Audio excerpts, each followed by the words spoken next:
শেষ সমুদ্র পর্যন্ত প্রত্যেকটা নদীর একটা লিঙ্ক আছে, একটা নদীর দিয়ে আর একটা নদীটা যায়।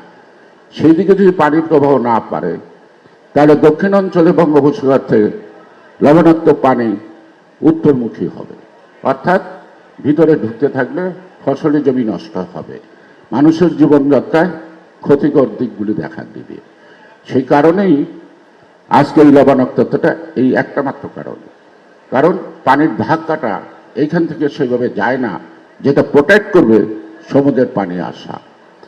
আরেকটি জিনিস পরিবেশবিদরা বলতে পারবেন, বর্তমান আমাদের যে অবস্থা পানি এবং এই অঞ্চলের মধ্যে সর্বনিম্ন নিচু জায়গা হলো বাংলাদেশ, এটা দ্বীপের মতো।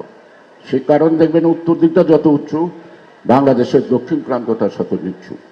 আমরা দীর্ঘমেয়াদী প্রোগ্রামের মধ্য দিয়ে এই পানির ম্যানেজমেন্টটা যদি রিঅর্গানাইজ না করতে পারি আমাদের মতো করে, তাহলে আগামী খুব অল্প দিন বলতে কয়েক বছরের মধ্যে বাংলাদেশের দক্ষিণ অঞ্চলের সেই খুলনা, ফরিদপুর এই অঞ্চল সমুদ্রের নিচে বিলীন হয়ে যেতে পারে।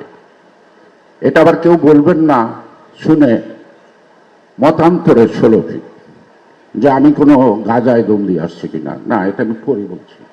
আমি বিজ্ঞানসম্মত চর্চার মধ্য দিয়ে এটা আমি জানতে পারছি, কারণ একসময় আমি এই মন্ত্রণালয়ের দায়িত্বে ছিলাম 31 বছর আগে।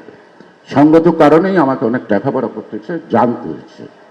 সেই জন্য আজকে সরকার যে প্রায়োরিটি দিচ্ছে খাল খনন, আজকেও প্রধানমন্ত্রী 3টি জায়গায় খাল খনন করছে। এই খাল খননটা যেন শুধু বাহবা কুড়ানোর জন্য না হয়, এই শুদ্ধ প্র্যাকটিক্যাল এবং পরিকল্পিত হবে। এই খালগুলি পরিপূর্ণভাবে কাটতে পারলে এবং আমরাও প্রত্যেকটা খালের মুখে মুখে সুইচ গেটের মাধ্যমে বর্ষাকালীন পানিটা যদি আটকে রাখতে পারি, তাহলে ভূগর্ভে যে পানির শূন্যতা দেখা যাচ্ছে তাহলে কিছুটা হলেও হ্রাস পাবে। এবং বর্তমানে 60-70 ফুট নিচে পানি চলে গেছে, সেখানে আপনি কি করবেন? এই ঢাকার শহরে আপনি সাবমার্সিবল টিউবওয়েল গাড়েন কত ফিট নিচে গেছে। এটা যদি ক্রমান্বয়ে পানির স্তর নেমে যায়, ঢাকার শহর ভূমিকম্প লাগবে না, বিল্ডিংগুলো আস্তে করে ধপাস করে নিচের দিকে চলে যাবে। কারণ মাটির সাথে যদি পানি না থাকে, মাটির শক্তি বৃদ্ধি পায় না। সুতরাং এই বিষয়গুলি খুব চিন্তার বিষয়। শেষ কথাটা যে বলছিলাম, সাম্প্রদায়িকতা। আজকে সব দেশেরই আভ্যন্তরীণ ব্যাপার থাকে। আমার দেশের আভ্যন্তরীণ ব্যাপারে কেউ কথা বলুক আমি চাই না, আবার অন্য দেশের আভ্যন্তরীণ ব্যাপারে আমি কথা বলি, তারাও চায় না। কিন্তু কিছু কিছু বিষয় আছে, সেটা সীমান্ত দিয়ে আটকে রাখা যায় না, কাঁটাতারের বেড়া দিয়ে আটকে রাখা যায় না। যেমন মানবতা বিরোধী কাজ, এটা সারা গ্লোবালি প্রোটেস্ট করতে পারে। আজকে সাম্প্রতিককালে যে উগ্র সাম্প্রদায়িকতার প্রভাব দেখছি পত্র পত্রিকায় নানাভাবে, এই সাম্প্রদায়িকতা যদি তারা প্রতিরোধ না করে, সহনশীল না হয় এবং মানবিক দৃষ্টিভঙ্গি থেকে সকলের জীবনযাত্রার ক্ষেত্রে যদি তারা প্রোটেকশন দিতে ব্যর্থ নয়, উস্কানি দেয়, তাহলে তার তাপ থেকে আমরা রেহাই পাব না। বাংলাদেশের জন্য আজকে 3টি সমস্যা, পানির সমস্যা, পরিবেশের সমস্যা, আরেকটি সাম্প্রদায়িক শক্তির উত্থানের সমস্যা। কারণ সাম্প্রদায়িক শক্তিকে উস্কানিটা আসে, অন্য ঘরে আগুন লাগলে আমার ঘরে না পড়লেও তাপ লাগবে। সুতরাং আমরা একটা তাপ অনুভব করছি। সেই কারণে আমাদের সজাগ থাকতে হবে। আমাদের এই যে বহুমাত্রিক দেশে আমরা সবাই যে একসঙ্গে বসবাস করি, এর অগ্রযাত্রা যাতে ক্ষুণ্ণ না হয়। আপনারা জানেন কয়েকদিন আগে পশ্চিমবঙ্গের মুখ্যমন্ত্রী, কি নাম তার, শুভেন্দু অধিকারী, তিনি বলছেন যে বাংলাদেশ ভারতের অংশ, আজ হোক কাল হোক আমরা এটাকে দখল করব। এটা রাজনৈতিক ভাষাও হইতে পারে না, এটা আগ্রাসী কথা। এটা কি তার কথার কথা? এটা কি তার ব্যক্তিগত কথা? না, এটা সর্বভারতীয় যারা রাজনীতি গোয়েন্দা সংস্থা থেকে আরম্ভ করে 100 বছরের প্রোগ্রাম হাতে নেয় না, তাদের একটা অংশ। এগুলো কিন্তু আমাদের ভাবতে হবে। আমরা প্রতিবেশীর সাথে ঝগড়ায় করব না, আমাদের ঝগড়া করা মানানসই না। তাই বলে দাসত্বের শৃঙ্খলে আমাদের অস্তিত্ব বিলীন করে দেব, সেটাও কিন্তু সম্ভব না। সেই কারণে দেশ আজকে ক্ষুদ্র হতে পারে, কিন্তু কোনো দেশই আলাদা না। আজকে গ্লোবালি সকল দেশই সকল দেশের আশেপাশে আছে। আজকে মধ্যবর্তী যুদ্ধ ইরান আর ইসরায়েলের মধ্যে সীমাবদ্ধ নাই।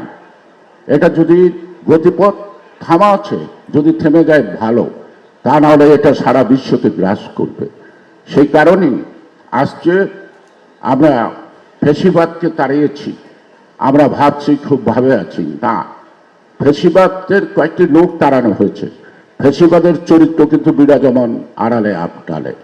তারা সুযোগ পাইলে তারা কিন্তু এই অপকর্মটি করবে, দায়টা বিএনপিকে নিতে হবে, সরকারকে নিতে হবে।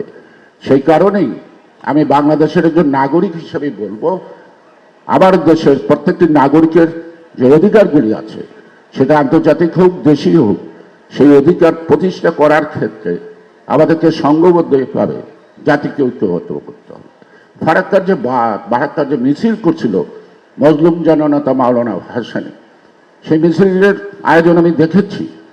এই আয়োজনটা কি এক ফারাক্কার মিছিল দিয়ে সারা জাতিকে ঐক্যবদ্ধ করেছিল, পানির ন্যায্য হিস্সা চাই, এটাই ছিল মুখ্য অস্ত্র শহীদ জিয়ার জন্য, ভারতে গিয়ে বুড়াজি দেশের সাথে চুক্তি করার জন্য। শুধু আলোচনার টেবিলে শেষ হবে না, আলোচনার টেবিলেও যারা আলোচনায় বসবেন তারা যেন একটা চাপ অনুভব করে।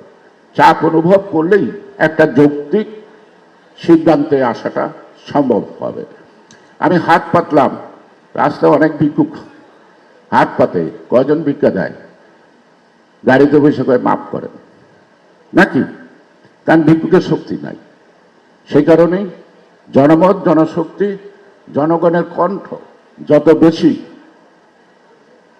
আকাশমুখী হবে, আকাশচুম্বী হবে, ততই প্রতিপক্ষের সাথে যে কোনো কঠিন সমস্যা সহজ করে সমাধান করা সম্ভব হবে। শুধু একা একা সরকার, একা একা কয়েকটা ব্যক্তিগত সম্পর্ক দিয়ে এইরকম বৃহত্তম সমস্যার সমাধান করা সম্ভব না। কারণ আমার মনে হয় বিষয়টা দীর্ঘমেয়াদী পরিকল্পনা। যাদের সাথে আমরা ঝগড়া করতে চাই না, যাদের বন্ধুত্ব আমরা আশা করি, কিন্তু তারা কি আশা করে সেটা কিন্তু ভাবনার বিষয়। সেই জন্যই আজকে সেখানে যে খুশি হয়েছে আমাদের তো কোনো বলার নাই, কিন্তু ওখানে মানবতা বিরোধী যে কাজগুলি হচ্ছে এবং আগামী ঈদকে কেন্দ্র করে যে ঘটনা ঘটার সম্ভাবনা আশঙ্কা করছি, তা যদি ঘটে তাহলে পরিবেশের বিপর্যয়, সাম্প্রদায়িক বিপর্যয় এবং পানির সকল অভাব মিলে বাংলাদেশকে এক অনিশ্চিত পথে ঠেলে দিতে। সেই কারণে সরকার, রাজনৈতিক দল সকলে মিলে, বিশেষজ্ঞ যারা যেভাবে আছেন, আমাদের এই আন্দোলনটা গড়ে তুলতে হবে। এর থেকে আমরা মুক্তি চাই, আমরা সাম্প্রদায়িকতা থেকে মুক্তি চাই, আমরা পরিবেশের হাত থেকে রক্ষা পেতে চাই, আমরা পানির ন্যায্য হিস্সা চাই। সবাইকে ধন্যবাদ। বাংলাদেশ জিন্দাবাদ।